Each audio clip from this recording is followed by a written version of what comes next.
Macroeconomic Update, May 2020.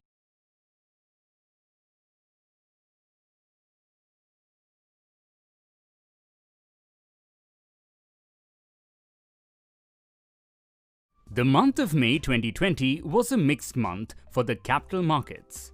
Indian equities fell in the first half as the announced economic package fell short of market expectations, but largely recovered in the second half on back of optimism around relaxation of lockdown globally, including India.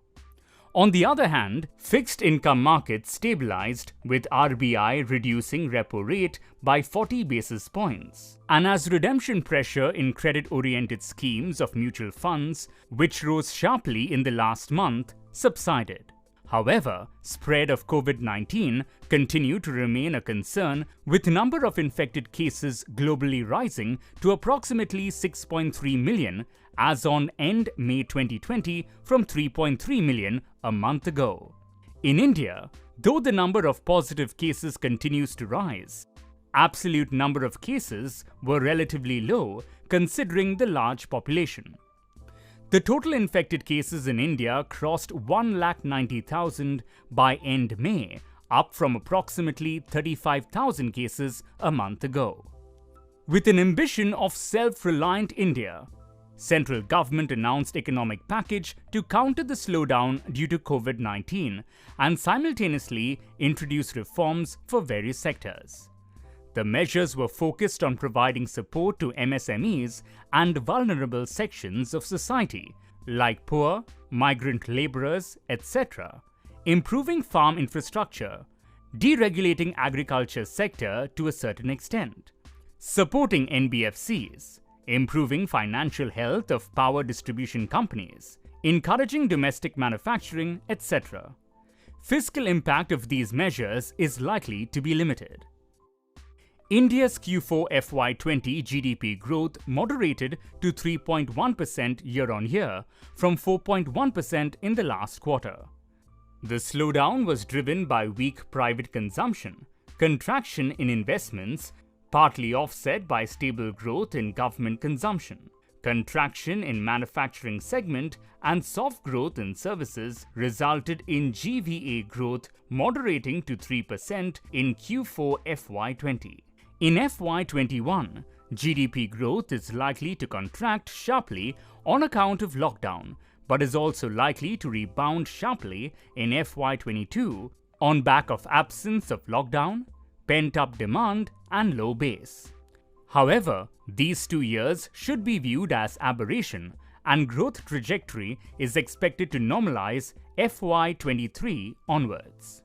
Significant shortfall in tax revenues, especially direct taxes, resulted in centre's fiscal deficit in FY20 rising to 4.6% of GDP, as against revised estimate of 3.8%. This was partly due to extension of the tax dispute settlement scheme till 30th June 2020 and no curtailment in expenditures. Fiscal deficit in FY21 is likely to be significantly higher on back of contraction in fiscal revenues because of weakness in economic activity and likely impact of announced fiscal stimulus. IIP contracted sharply by 16.7% in March 2020, despite only 7 days of the month being impacted due to nationwide lockdown. This was driven by broad-based fall in all sub-segments led by capital goods, infrastructure goods, and consumer durables. Impact of lockdown and slow resumption of production is likely to keep IIP under pressure in the near term. Due to difficulty in data collection and limited number of transactions, full data related to CPI was not released for April 2020. However, data of some subcomponents, mainly consisting of food, housing and health, etc., was published. The limited data suggests that there was broad-based pickup in food inflation. This could be partly due to supply disruption and hoarding up by consumers during the lockdown.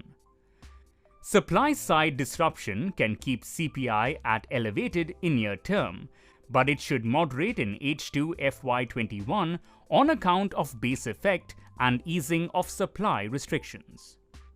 India's trade deficit for April 2020 improved due to lower net oil imports on back of sharp correction in oil prices and lower net gold imports.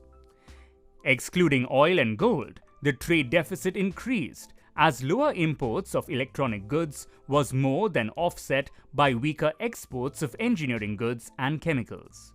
In May 2020, INR depreciated by approximately 0.7% against USD and closed at 75.6.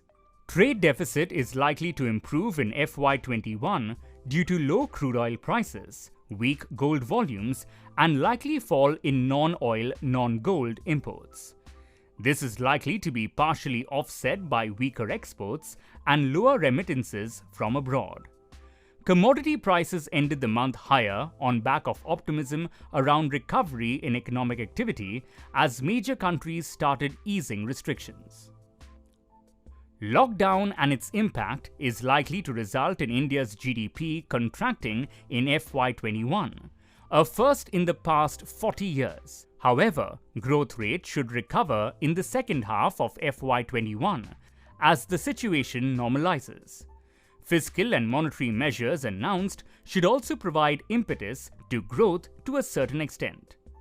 Also, growth rate in FY22 is likely to be significantly higher due to low base and absence of disruption caused by lockdown.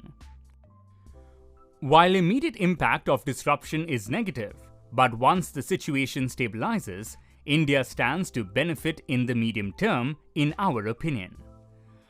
Amongst the emerging markets, India is better placed as most major EM economies have high dependence on global merchandise trade and/or are net oil exporters.